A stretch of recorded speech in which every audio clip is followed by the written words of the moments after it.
فرض کریں کسی تفتیش کے دوران پولیس کو یہ شک گزرتا ہے کہ کوئی خاص ڈائری یا پرانا معاہدہ ان کے کیس کے لیے بہت اہم ثابت ہو سکتا ہے۔ جی، ایسا عموماً ہوتا ہے۔ ہاں، اور عام طور پر فلموں یا ٹیلی ویژن ڈراموں میں ہم جو منظر دیکھتے ہیں اس میں تفتیشی آفیسر اچانک کسی کے گھر یا دفتر میں دروازہ توڑ کر اندر داخل ہوتا ہے۔ بالکل، دروازہ توڑتا ہے، الماریاں کھنگالتا ہے، درازے نکال کر پھینک دیتا ہے اور جو کاغذ سمجھ میں آئے بس اسے قبضے میں لے لیتا ہے۔ ہاں، وہ ایک کافی ڈرامائی منظر ہوتا ہے۔ اور یہ منظر دیکھ کر اکثر یہ تاثر ملتا ہے کہ شاید قانون نے پولیس کو لامحدود اختیارات دے رکھے ہیں کہ وہ جب چاہے، جس کی چاہے، نجی معلومات اٹھا کر لے جائے۔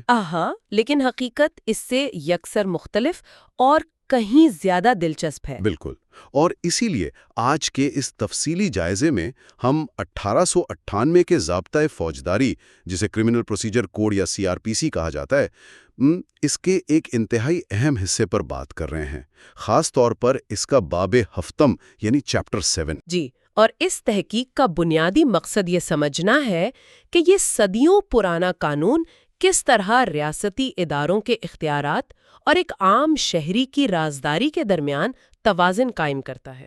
مطلب ہم یہ دیکھیں گے کہ شواہد اکٹھے کرنے کے لیے کیا طریقہ کار وضع کیا گیا ہے، کیونکہ قانون سازوں کے ذہن میں یہ بات واضح تھی کہ تفتیش کے نام پر ریاست کو بے لگام طاقت نہیں دی جا سکتی۔ تو ہم اس بحث کا آغاز ایک بنیادی سوال سے کرتے ہیں۔ فرض کریں پولیس کو یا عدالت کو کسی کیس سے جڑی کوئی عام دستاویز چاہیے، مثال کے طور پر دو لوگوں کے درمیان ہونے والا کوئی پرانا تحریری معاہدہ، تو قانون کیسے حرکت میں آتا ہے؟ ہم سب سے پہلے سیکشن 94 کو دیکھتے ہیں۔ اچھا، سیکشن 94 کا آغاز ایک بہت ہی سیدھے اور واضح اصول سے ہوتا ہے۔ وہ کیا؟ جب بھی کسی عدالت کو یا کسی پولیس اسٹیشن کے انچارج آفیسر کو یہ محسوس ہو کہ فلاں دستاویز کیس کے لیے ضروری ہے تو وہ زبانی احکامات نہیں دے گا۔ یعنی وہ فون پر نہیں کہہ سکتا کہ بھئی یہ فائل بھجوا دو۔ بالکل نہیں، قانون اسے پابند کرتا ہے کہ وہ ایک باقاعدہ سمن یا تحریری حکم نامہ جاری کرے۔ سمن مطلب ایک قانونی بلاوا؟ جی، ایک ایسا تحریری نوٹس جسے نظر انداز کرنا بذات خود ایک جرم ہے، اور اس میں واضح طور پر لکھی جاتی ہے کہ کس تاریخ کو، کس وقت اور کس جگہ پر دستاویز پیش کرنی ہے۔ اسے اس طرح سمجھتے ہیں کہ اگر پولیس کو کسی کمپنی کا ریکارڈ چاہیے تو وہ وہاں جا کر زبردستی فائلیں نہیں اٹھائیں گے؟ نہیں، بالکل نہیں، بلکہ اس کمپنی کے مینیجر کو نوٹس بھیجیں گے۔ یہ تو ایک معقول طریقہ ہے، لیکن جب میں اس قانون کو پڑھ رہا تھا تو ایک نقطہ سامنے آیا جس نے مجھے حیران کر دیا۔ کون سا نقطہ؟ دیکھیں، عام طور پر جب کسی کو عدالت یا پولیس کا سمن ملتا ہے تو انسان گھبرا جاتا ہے، ذہن میں یہی آتا ہے کہ اب سارا کام کاج چھوڑ کر عدالت کے چکر کاٹنے پڑیں گے، گھنٹوں انتظار کرنا پڑے گا۔ ہاں، یہ ایک عام تاثر ہے، لیکن یہاں قانون ایک بہت ہی غیر متوقع رعایت دے رہا ہے۔ بالکل، اور وہ رعایت کیا ہے؟ سیکشن 94 کی ذیلی شق 2، جسے ہم کلاز 2 کہتے ہیں، وہ اس الجھن کو حل کرتی ہے۔ اس میں واضح کیا گیا ہے کہ اگر کسی شخص کو صرف کوئی دستاویز پیش کرنے کے لیے بلایا گیا ہے، یعنی اس کی گواہی نہیں چاہیے، صرف کاغذ چاہیے؟ بالکل، صرف کاغذ چاہیے، تو اس کے لیے ذاتی طور پر حاضر ہونا قطعی لازمی نہیں ہے۔ کیا بات ہے! مطلب اسے خود جانے کی ضرورت نہیں؟ نہیں، قانون کہتا ہے کہ اگر وہ شخص وہ کاغذ اپنے کسی نمائندے کے ذریعے بھجوا دے یا مقررہ وقت پر متعلقہ جگہ پہنچانے کا بندوبست کر دے تو یہ تصور کیا جائے گا کہ اس نے حکم کی تعمیل کر دی ہے۔ یہ تو ایک زبردست آہا مومنٹ ہے، مطلب 1898 میں یہ سوچنا۔ ہاں، اس دور میں جب لوگ گھوڑا گاڑیوں یا ٹرینوں پر سفر کرتے تھے، بالکل، ایک شہر سے دوسرے شہر جانا کئی دنوں کا کام ہوتا تھا۔ تو اس وقت قانون سازوں نے محسوس کیا کہ اگر ہم کسی سے صرف ایک کاغذ مانگ رہے ہیں تو اسے سینکڑوں میل کا سفر طے کرنے پر مجبور کرنا ناانصافی ہوگی۔ اور آج کے دور میں بھی یہ کتنا فائدہ مند ہے، لوگوں کا وقت بچتا ہے اور غیر ضروری ذہنی دباؤ نہیں ہوتا۔ کیونکہ قانون کا مقصد انصاف کی فراہمی ہے، لوگوں کے لیے رکاوٹیں کھڑی کرنا نہیں۔ صحیح، یہاں تک تو بات سمجھ میں آتی ہے کہ عام کاغذات منگوانا کتنا منظم عمل ہے، لیکن اب ذہن میں ایک بہت ہی سنسنا سوال ابھرتا ہے۔ جی، پوچھیے۔ کیا اس عمومی اصول یعنی سیکشن 94 کا اطلاق ہر قسم کی معلومات پر ہوتا ہے؟ میرا اشارہ خاص طور پر مالی معاملات کی طرف ہے۔ مالی معاملات؟ یعنی بینک ریکارڈز۔ ہاں، آج کل تو بہت سے جرائم پیسوں کے گرد گھومتے ہیں، تو کیا ایک تھانے دار اسی دفعہ کے تحت سمن جاری کر کے کسی بھی شہری کے بینک اکاؤنٹ کی تفصیلات مانگ سکتا ہے؟ یہاں قانون کا منظرنامہ بالکل بدل جاتا ہے۔ اچھا، جی، مالیاتی رازداری یا فائنینشیل پرائیویسی کو قانون میں انتہائی حساس سمجھا گیا ہے۔ کوئی بھی پولیس آفیسر براہ راست بینک ریکارڈ طلب نہیں کر سکتا۔ مطلب وہ سمن کام نہیں آئے گا؟ بالکل نہیں۔ بینکرز بکس ایویڈنس ایکٹ 1889 کے تحت یہ پابندی ہے کہ کوئی بھی آفیسر بینک مینیجر سے براہ راست تفصیلات نہیں مانگ سکتا۔ اس کا مطلب یہ ہوا کہ جو اختیار پولیس آفیسر کے پاس عام دستاویزات کے لیے تھا وہ بینک کے دروازے پر آ کر ختم ہو جاتا ہے؟ بالکل ختم ہو جاتا ہے۔ لیکن دوسری طرف تفتیش کے لیے، خاص طور پر فراڈ کے کیسز میں، تو بینک کا ریکارڈ ہی سب سے بڑا ثبوت ہوتا ہے۔ درست ہے۔ تو اگر پولیس کو یہ ریکارڈ چاہیے تو وہ کیا کرے گی؟ قانون نے کیا راستہ رکھا ہے؟ راستہ موجود ہے، لیکن وہ جان بوجھ کر مشکل بنایا گیا ہے۔ مشکل کس طرح؟ قانون نے یہ شرط عائد کی ہے کہ بینک کا ریکارڈ حاصل کرنے کے لیے پیشگی تحریری اجازت درکار ہوگی۔ اور یہ اجازت کون دے گا؟ کوئی علاقائی مجسٹریٹ؟ نہیں، کوئی نچلے درجے کا افسر یہ اجازت نہیں دے سکتا۔ اسے جرائم کی نوعیت کے حساب سے 2 بڑے درجوں میں تقسیم کیا گیا ہے۔ اچھا، ذرا اس کی تفصیل بتائیں۔ پہلا درجہ ان مخصوص جرائم کا ہے جن کا تعلق معاشی ہیرا پھیڑی سے ہے، جیسے امانت میں خیانت، دھوکہ دہی یا مالی جال سازی۔ صحیح۔ ان مخصوص کیسز میں پولیس کو ریکارڈ طلب کرنے سے پہلے ڈسٹرکٹ سیشن جج سے پیشگی اجازت لینا ہوگی۔ سیشن جج مطلب ضلعی سطح کا سب سے بڑا جج؟ بالکل۔ یعنی ایک تفتیشی افسر کو اپنے ضلع کے سب سے بڑے جج کے سامنے یہ ثابت کرنا پڑے گا کہ اسے یہ بینک ریکارڈ کیوں چاہیے؟ جی، تاکہ ایک اعلیٰ عدالتی ذہن اس بات کا جائزہ لے سکے کہ پولیس کی یہ طلب واقعی کسی ٹھوس تفتیش کا حصہ ہے یا محض کسی شہری کو ہراساں کرنے کا حربہ۔ یہ تو بہت زبردست بات ہے۔ اور حیرت کی بات یہ ہے کہ قانون یہاں کر بھی نہیں رکتا۔ اس سے بھی آگے کوئی شرط ہے؟ جی، ہم نے جن مخصوص مالیاتی جرائم کا ذکر کیا، اگر تفتیش ان کے علاوہ کسی اور نوعیت کے مقدمے میں ہو رہی ہے تو سیشن جج کے پاس بھی اجازت دینے کا اختیار نہیں رہتا۔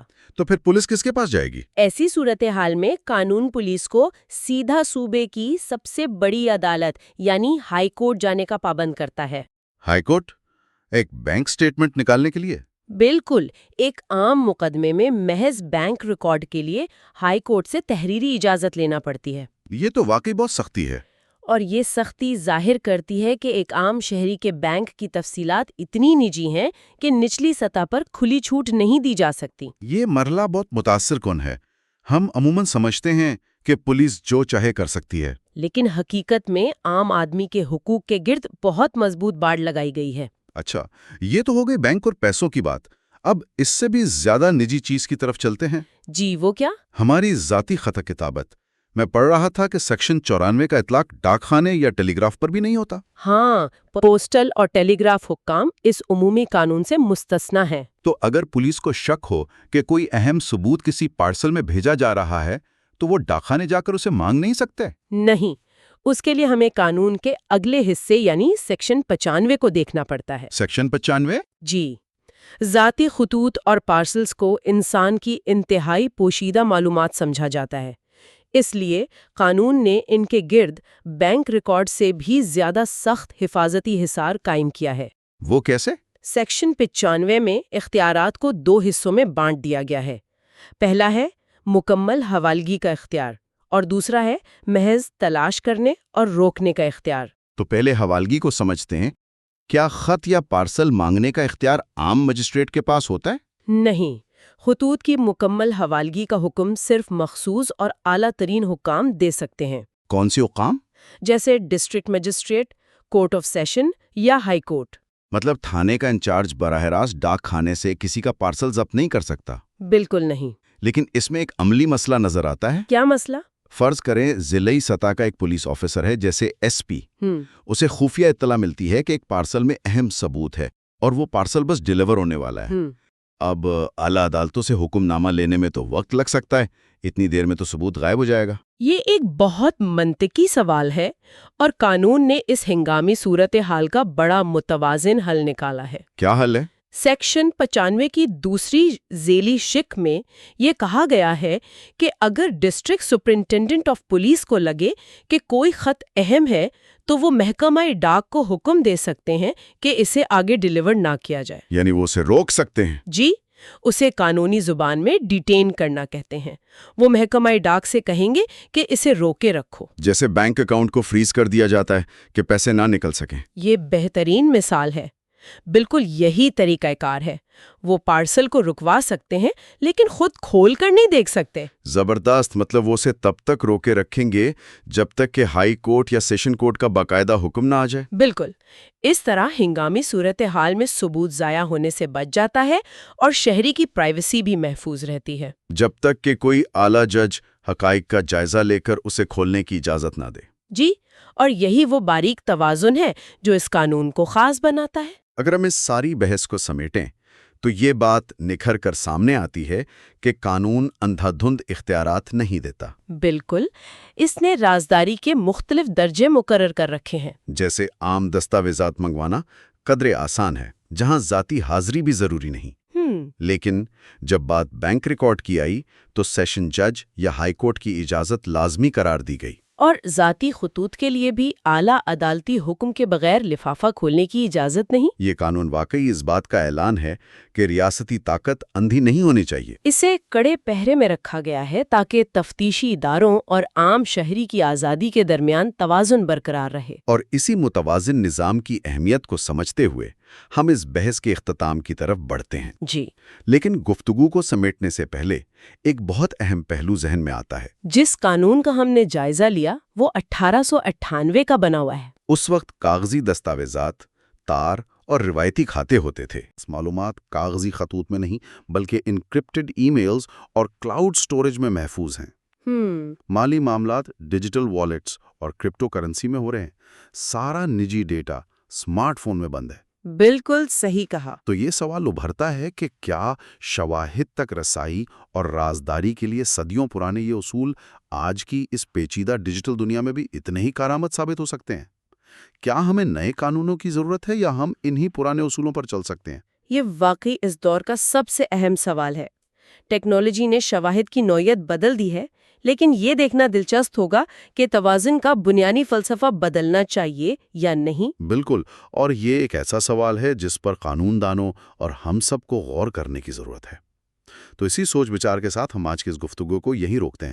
اس تفصیلی جائزے میں ساتھ دینے کا بہت شکریہ۔ شکریہ۔ ملتے ہیں اگلی بار ایک نئے موضوع کے ساتھ۔ You are watching Legal Gupshup and GK with MD, your source for legal, historical, and breaking news. Don't forget to like, subscribe, and share for more informative content.